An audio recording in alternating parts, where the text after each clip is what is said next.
కోనసీమ తిరుమలగా పేరొందిన వాడపల్లిలోని శ్రీదేవి భూదేవి సమేత శ్రీ వెంకటేశ్వర స్వామి ఆలయానికి అధిక సంఖ్యలో భక్తులు పోటెత్తారు.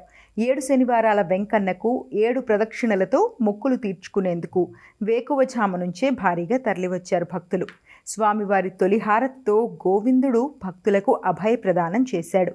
రద్దీ నేపథ్యంలో స్వామివారి దర్శనానికి గంటల కొద్దీ వేచి చూడాల్సి వస్తోంది.